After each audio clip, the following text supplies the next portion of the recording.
Costa Rica. Known for lush jungles and tropical rainforests. Over 500,000 wildlife species call it home, including the sloth. Yet some of these nocturnal, tree-dwelling creatures are 4,000 miles away. In Folsom, in a mall. It was like walking into a shopping center that they had emptied out the clothes and shoved a bunch of animals in. Amanda Turner's family went to SeaQuest for the otters. They're not pretty. They're not pretty. We couldn't even see the animal that we were feeding, and it was just filthy.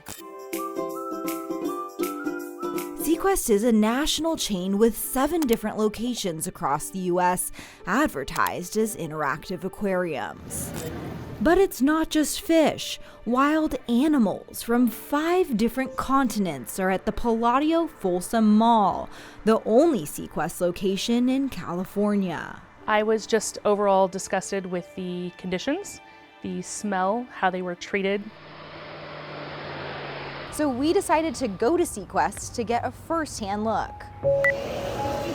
As we walked through, we saw animals living in refrigerator-sized enclosures with no reprieve from customers. They don't really have anywhere to go. No windows. No fresh air, no sunlight, no nothing. And a whole lot of people, even swimming in tanks and having birthday parties. I mean, lines around the building. It's what this former SeaQuest employee saw every day. Worried about retaliation, she asked us to not show her face, but wanted to share her experience at SeaQuest, which she came to after working at a zoo. It must have seemed like kind of a perfect fit for you. Yeah, it did. I just wasn't too thrilled with some of the enclosures. So you noticed that right away? Right away. Quickly, her concern grew from the small enclosures to... The sloths come from Costa Rica, so if they don't get that humidity, they could actually die. The humidity levels for sloths there were as far as 34% lower than what they should be, a 2023 citation by the U.S. Department of Agriculture found. They just start shutting down, their body can't handle it. That's not all. When a fish jumped out of a tank, 2 minutes passed before employees returned it, a video by PETA shows.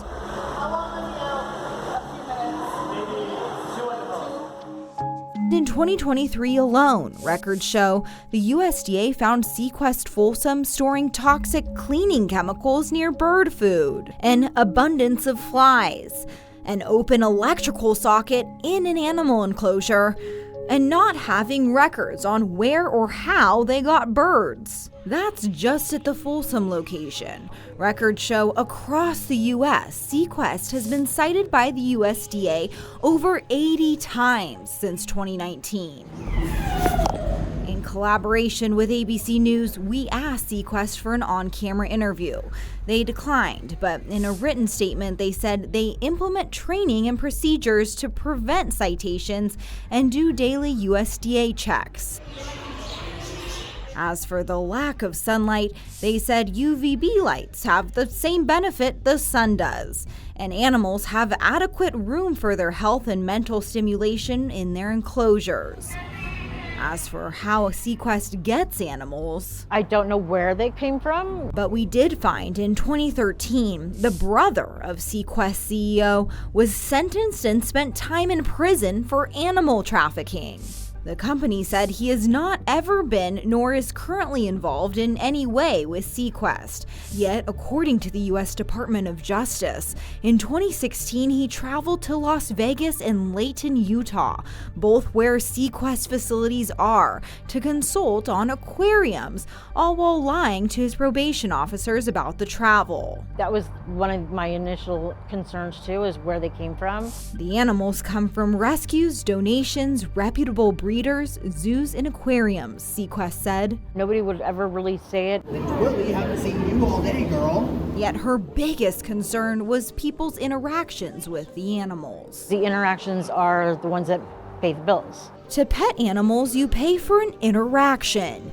$50 to pet a sloth. They would try to book as many interactions as possible. You're thinking thousands of dollars in a day. What was that like for the animals? What did you see? USDA regulations, each animal is supposed to have breaks. There was no real breaks. They booked them back to back to back to back back. This makes animals anxious, she says, like a wallaby that would not stop shaking. They did take the wallaby to the vet. It's definitely from stress. SeaQuest said they do adhere to USDA required breaks and they never force animals to interact. They added that if animals did not voluntarily exhibit a desire to interact or show any signs of discomfort, the interaction is suspended. That's not what we witnessed during our visit. They're full, they're tired. So, I'm going to give you guys a small truth. Number one, you're being out an hour pressure focus. Number two, you stay here, I come back on the timer, and you keep trying. We got interactions to do, interactions to do, interactions to do. Employees were encouraged to prioritize interactions over animal care, she says. Was it hard for you to keep up? It was. Like it was. the care It for was. the animals? Yeah, absolutely. I feel that we were at least a day behind every single day. There's no excuse for animal abuse! When SeaQuest Folsom opened in 2018, protesters were outside. ABC10 got a tour with CEO Vince Cavino, who said this. There's always room for improvement. So we're taking all the measures. We've done extensive training. SeaQuest said their number one priority is animals' health and safety. Our anonymous employee disagrees. To her, cash was king of the SeaQuest jungle. Do you feel that the animals' quality of life was sacrificed so they could make money? Absolutely. Yeah. Did you have any deaths when you were there? Yeah. We had a few. SeaQuest said the vast majority of animals' deaths have been from natural causes, but they did not provide a number despite saying they have official documentation of each death. The true number of animals that die at SeaQuest is unknown, the U.S. Humane Society says. Animals do die and they're replaceable in just a few minutes because they can just get a new one and name it the same thing. She says SeaQuest is violating the Animal Welfare Act, a federal law that regulates how animals are treated. The United States Department of Agriculture implements the Animal Welfare Act. In a statement to ABC News, the USDA said they take this responsibility very seriously by conducting inspections and enforcing violations through warnings, monetary penalties, and suspending and revoking licenses. I don't think they're really going out there and seeing what's going on in these facilities. While a SeaQuest in Connecticut closed in August 2023, shortly after the USDA issued violations, the Humane Society says it's not enough. The USDA needs to do better And not allow this kind of thing to happen. The Animal Welfare Act needs to be changed, strengthened, she says. Until then, SeaQuest will operate the same. Yeah, this one was also really small and dirty. I think SeaQuest is a recipe for disaster. A disastrous recipe not just for animals, insiders say, but also for customers. And the next thing I know, she's screaming because the thing just completely came out of the water and got her hand. Michael Distad says his 4-year-old daughter was bit by a fish. When they alerted SeaQuest Folsom staff, The feeling, the sentiment was that it does happen. that's true, our employee says, especially when animals are forced into interactions. They don't want to be messed with. They just lash out. In 4 years, Folsom Fire Department has been called to SeaQuest 18 times. That's over 4 calls per year.